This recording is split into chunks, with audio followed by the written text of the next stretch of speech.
Aksidente sa Quezon City. Patay ang isang lalaking 59 anyos na matapos po siyang magulungan ng truck. Sa tulong ng CCTV, naplakahan ang truck at natunton ang driver nito. Balita natin ni James Agustin. Kita sa CCTV footage ang pag-alis ng truck na ito sa bahagi ng Barangay Pasong Putik sa Quezon City. Kasunod niya nakita na nakahandusay sa kalsada ang 59 anyos sa lalaki. Naisugod pa siya sa ospital pero idineklarang dead on arrival. Huling nakitang buhay ang lalaki habang naglalakad ilang metro ang layo sa pinangyarihan ng aksidente. Sabi po ng pamilya niya, umalis siya para mag-withdraw. And hindi siya actually wala siyang dalang cellphone, so hindi rin nila alam kung nasaan siya nung time na yun. Sa tulong ng iba pang kuha ng CCTV, natukoy ng pulisya ang plate number ng truck. Sa follow-up operation, natunto ng sasakyan sa garahe nito sa Antipolo City. Ayon sa pulisya, galing ang truck sa Bulacan at magde-deliver ng concrete material sa Quezon City. Humintulan daw saglit sa lugar ang driver at pahinante para kumain. Yung truck kasi ay nakapark sa isang portion ng Belfast Avenue. Pag move niya forward, nakita na ang biktima ay nagulungan at agad na tinakbo sa hospital. Ongoing pa rin yung investigation namin kung ano eksakto nangyari, paano siya napunta, paano siya nagulungan. Ang 26 anyos sa truck driver, inaresto at dinala sa QCPD Traffic Sector 2. Lumalabas po sa record check natin, meron siyang mga previous offense like violation of quarantine protocol at yung isa po ay may record din siya ng reckless imprudence resulting in damage to property noong 2021. Tumangging magbigay ng pahayag ang truck driver na sinampahan ng reklamong reckless imprudence resulting in homicide. James Agustin, nagbabalita para sa GMA Integrated News. Ilang lugar sa Bicol Region at Mindanao ang binaha kasunod po ng masamang panahon dahil sa habagat. Ganyan din ang sitwasyon sa ilang lugar sa Calabarzon na inuulan naman dahil sa low pressure area. Balitang hatid ni Bam Alegre. Nagmistulang ilog yung likod lang ng aming babuyan. Rumaragas ang baha ang namerwisyo sa mga taga-barangay Haibanga sa Lobo, Batangas. Sa kasagsagan niya ng buhos ng ulan, ayon kay Yus Cooper Manny de Guzman Abdon, hindi madaanan ang ilang kalsada roon dahil sa baha. Naranasan din ang masamang panahon sa Santa Elena, Camarines Norte. Binaha ang barangay Rizal. Pahirapan ang biyahe ng mga motorista dahil sa bahang kalsada. Binahari ng Purok 3 Tiwi sa bayan ng Kapalonga ayon kay Yus Cooper Ginalyn Fernandez. Naranasan din ang malakas na ulan sa ilang bahagi ng Zamboanga City. Binaha ang ilang lugar kabilang ang barangay San Jose Gusu kung saan abot tuhod ng tubig. Ayon sa City Disaster Risk Reduction Management Office, nakamonitor sila sa mga barangay na nasa mabababang lugar at pati sa coastal areas dahil sa mataas na alon at hangin. Bumaha rin dahil sa malakas na ulan sa barangay Tapian, sa Dato Odin Sinsu at Maguindanao del Norte. Pinasok ng baha ang ilang bahay pati na ang moske roon. Ayon sa Pag-asa, low pressure area ang nagpaulan sa Calabarzon, habang ang hanging habagat naman sa Bicol Region at Mindanao. Bam Alegre, nagbabalita para sa GMA Integrated News. Nag-dissipate na o nalusaw ang low pressure area malapit sa Quezon. Sa ngayon, patuloy na binabantayan ang isa pang LPA na nasa 250 kilometers kanluran ng Dagupan, Pangasinan. May medium chance itong maging bagyo pero inaasahang palayo na sa ating bansa. Wala mang direktang epekto ang nasabing LPA, nahahatak naman ito ang hanging habagat. Apektado ng habagat ang Mimaropa Region, Bicol at buong Visayas at Mindanao. Makaaasa sa maayos na panahon ang iba pang bahagi ng bansa kasama na po ang Metro Manila. Pero posible pa rin ang mga local thunderstorm. Nagbabala ang Pag-asa na posibleng magkalaninya sa susunod na buwan.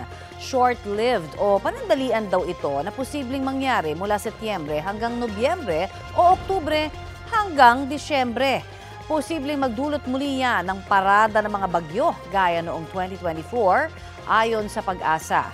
Matatanda ang huling linggo ng Oktubre hanggang kalagitnaan ng Nobyembre nang magkakasunod na manalasa sa bansa ang mga bagyong Christine, Leon, Marce, Nika, Ophel at Pepito. Sa taya ng Pag-asa, 2 hanggang 4 na bagyo ang inaasahan sa Setyembre. maaring mapantayan o kaya'y mahigitan pa ang pangunang forecast na aabot sa 19 ang mga bagyo ngayong taon. Asahan ding mas maraming ulang ngayong Setyembre sa Cagayan Valley, Cordillera, Central Luzon at Mimaropa. Sa Oktubre naman, asahan ang higit sa karaniwang dami ng ulan dito sa Metro Manila, Calabarzon at Bicol, pati sa buong Visayas, Caraga, Soc-Sargen, Davao Region at Northern Mindanao. Suspendido ang pasok sa mga eskwelahan sa ilang lugar sa bansa ngayong araw dahil sa masamang panahon. Mapa-public o private school, walang pasok ang lahat ng antas sa San Remigio, Tobias Fournier, Barbaza at Sebaste sa Antique. Gayon din sa La Castellana, Himamaylan, Hinigaran at Kabangkalan sa Negros Occidental. Wala ring pasok sa Ayungon at Himalalud sa Negros Oriental at El Nido at Rojas sa Palawan. Preschool hanggang grade 12 naman ang walang pasok ngayong araw sa Lawaan, Antique. Shift muna sa alternative learning modality ang lahat ng antas sa public at private schools sa Bugasong, Patnongon at Valderrama sa Antique, pati na sa Kawayan, Hinubaan, Isabela, Sipalay at Ilog sa Negros Occidental. Preschool hanggang senior high school naman ang walang in-person classes sa Aninii, Sibalom, Hamtik at Kaluya sa Antique. Wala ring face-to-face classes sa Gihulngan, Negros Oriental. Sumusunod lang sa utos yan ang sinabi ni Police Lieutenant General Jose Melencio Nartates Jr. kasunod ng pag-appoint sa kanya bilang OIC ng Pambansang Pulisya. Nakareceive po tayo ng order na pumalit kay Chief PNP Torre. Kaya we just follow orders. Always subordinate doon sa mga namumuno at sumunod ng utos at discharge your function. Gawin niyo lang po ang trabaho at you will never go wrong. Sa panayam ng unang balita sa unang hirit kay Nartates, sinabing plano niyang pagsamasamahin ang mga nakita niyang epektibong hakbang para sa PNP. Ang pagkakatalaga kay Nartates kasunod ng pagkakasibak sa pwesto ni Nicolas Torre III. Ayon kay DILG Secretary John Vic Remulla, may aalok na pwesto ang Pangulo kay Torre. He's being considered for another position because the President still believes in his capacity. Ikinagulat ng ilang senador ang pagkakasibak kay Torre, ngunit nirerespeto nila ang desisyon ng Malacanang. Si Senate President Chis Escudero umaasang gagampanan pa rin ng pulisya ang kanilang tungkulin sino man ang namumuno sa kanila. Si dating PNP Chief Ping Lacson naniniwalang umakto raw si Torre ng higit sa naayon sa kanyang otoridad kaya siya nasibak. Si Senador Bato de la Rosa na dati ring hepe ng PNP naawa sa nangyari kay Torre kahit masama pa rin ang kanyang loob sa pagkaka-aresto kay Pastor Apollo Kibuloy at dating Pangulong Rodrigo Duterte na pinangunahan ni Torre. Si Senadora Amy Marcos tila nagbabala na raw kay Torre kaugnay sa pagbalasa niya sa mga opisyal ng PNP. Paniniwala at naniniwala naman ang ACT Teachers Party List, Kabataan Party List at Gabriela Women's Party na patunay ang pagkakatanggal kay Torre na may internal conflict sa Administrasyong Marcos. Sinusubukan naming kunan ng pahayag si Police General Torre. Ito ang GMA Regional TV News. Mainit na balita mula sa Luzon, hatid ng GMA Regional TV. Nagka-landslide sa ilang kalsada sa Dingalan, Aurora. Chris, ano na ang update dyan? Tony, patuloy pa rin ang clearing operation sa kalsada. Natabunan kasi ng gumuhong putik at bato ang parte na yan sa kalsada ng Barangay Butas na Bato bandang alas 10 kagabi. Nangyari yan kasunod ng naranasang pag-ulan sa lugar. Wala namang naiulat na nadamay sa pagguho ng lupa. Kahit patuloy ang paglilinis ayon sa Municipal Disaster Risk Reduction and Management Office, ay pwede nang daanan ang bahagi ng nasabing kalsada. Isang babae naman ang napaanak sa loob ng isang sasakyan sa Santo Tomas, La Union. Isusugod sana sa ospital ang babae sakay ng service vehicle ng Santo Tomas Fire Station. Kunit nagsimula na siyang mag-labor. Ilang saglit pa, nailuwal na niya ang isang healthy baby boy. Ligtas ang mag-inang nakarating sa ospital sa tulong ng mga bumbero na pareho ring nurse. Nagpapasalamat ang babae sa pag-alalay at tulong ng mga bumbero. Ayon sa pamunuan ng Santo Tomas Fire Station, malaking bagay na sanay ang kanilang mga tauhan sa ganitong klase ng emergencies. Simula ngayong araw, dadalhin na sa New San Mateo Sanitary Landfill sa Rizal ang mga basura mula sa ilang lungsod sa Metro Manila. Kasunod yan ang pagsasara ng Navotas Landfill ayon sa final notice na ipinadala ng MMDA sa ilang lungsod ng NCR. Kabilang dyan ang Maynila na nagpapatupad ngayon ng bagong schedule ng pagkolekta ng basura. Ayon kay Mayor Isko Moreno, posibleng magkaroon ng delay sa waste disposal nila. Bukod sa mas malayo ang distansya ng landfill sa San Mateo mula sa Maynila, sabay-sabay rin ang iba pang lungsod. Paliwanag ng MMDA, mas malapit yon kumpara sa isa pang accredited na landfill sa Rizal sa bayan ng Rodriguez. Pebrero pa lang ay nagbigay na sila ng abiso sa mga lungsod na maapektuhan ng closure ng landfill. Iginiit ng Bureau of Immigration na may ebidensya na ngayon na peke umano ang Filipino citizenship ng negosyanteng si Joseph C. kumpara sa immigration case niya noon na napawalang sala siya. Balita hatid ni Dano Tingkungko. Isang malaking negosyante sa Pilipinas si Joseph C., ang mining executive na inaresto dahil sa pamimeke umano ng kanyang pagka-Pilipino. Chairman siya ng Global Ferronickel Holdings, isang kumpanya na nakalista sa Philippine Stock Exchange at ikalawang pinakamalaking nickel ore exporter sa Pilipinas. Bukod kay C., ilan pang personalidad ang binabantayan ng Bureau of Immigration. We're looking at big people already. We're looking at people of influence already.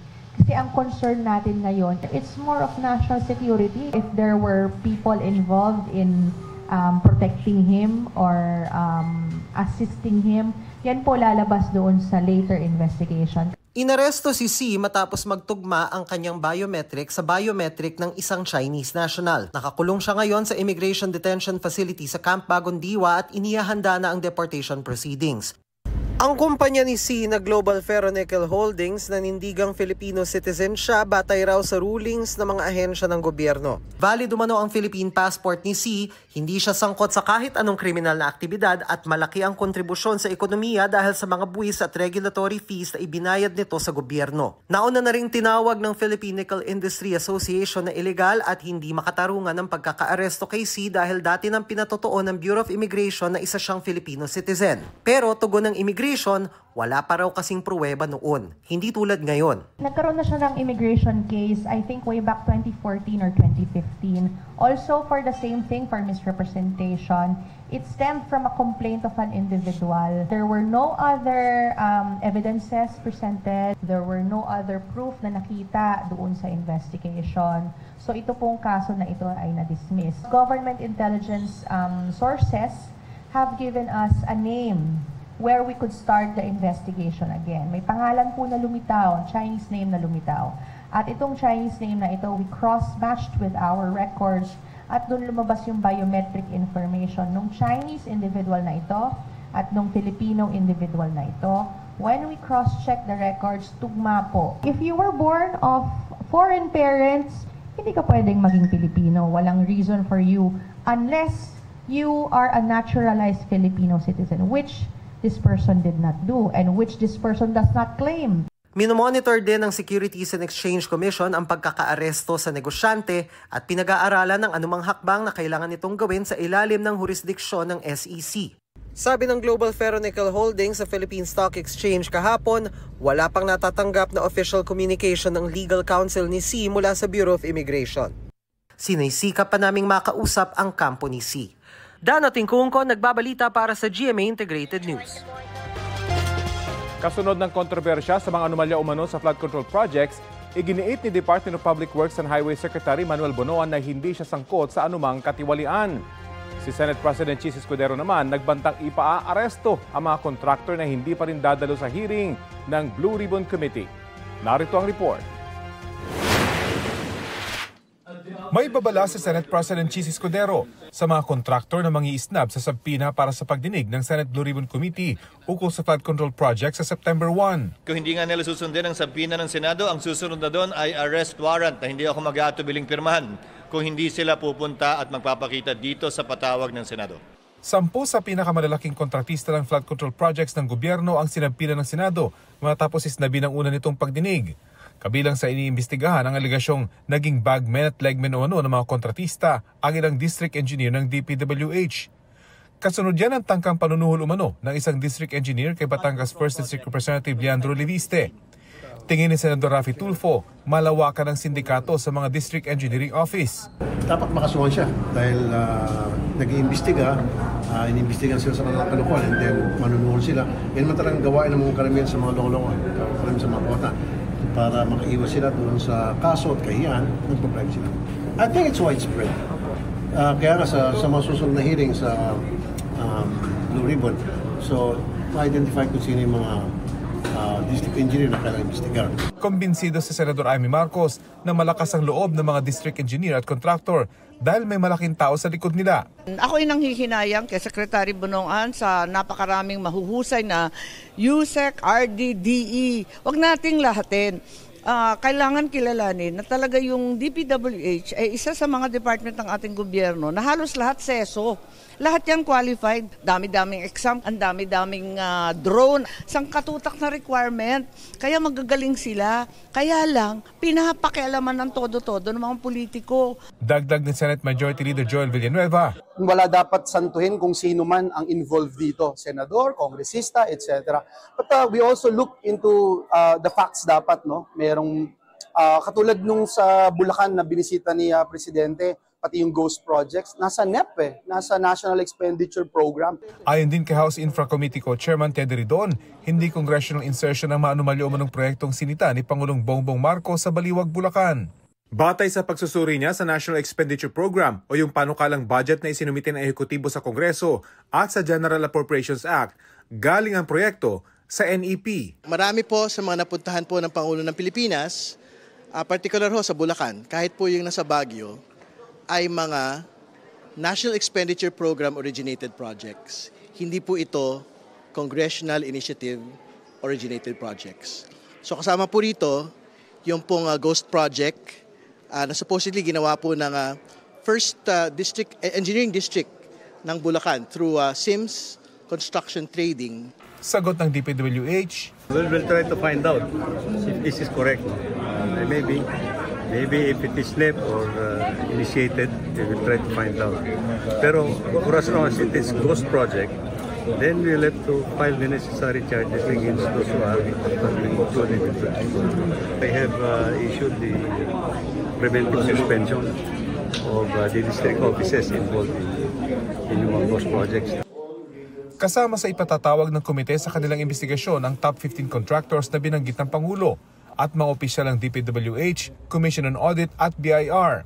Ang COA, iniutos na ang inspection sa lahat ng flood control projects sa Bulacan mula January 1, 2022 hanggang July 31, 2025. Prioridad ang mga proyektong pinakaginastusan ng gobyerno. Ang BIR naman, magsasagawa ng tax fraud investigation sa mga kontraktor ng maanumalyo umanong proyekto. There should be criminal charges for ghost projects. If it's a 55 million project na pinera, di ba plunder na yun? Aabot ba ang sisi sa kalihim ng DPWH? We will see kung ano ho yung level ng kanya pong responsibility. Pero again, kung ina-admit niya halimbawa na meron pong failure to check at the level of the central office or at the level of the regional director, there is ultimate responsibility on the Secretary of the Department of Public Works and Highways. Well, they'll have to establish my liability kung ano nangyayari po doon. Pero sir, at this point in time, you are confident, you can confidently say you did not benefit from any infrastructure project. Wala pong corruption on your Absolutely, on my part. No, I don't even have to tolerate this. I don't tolerate this kind of attitude. That's why I'm filing all the charges against anybody who are involved after these ghost projects that have been discovered by the President. Raffy Tima nagbabalita para sa GMA Integrated News.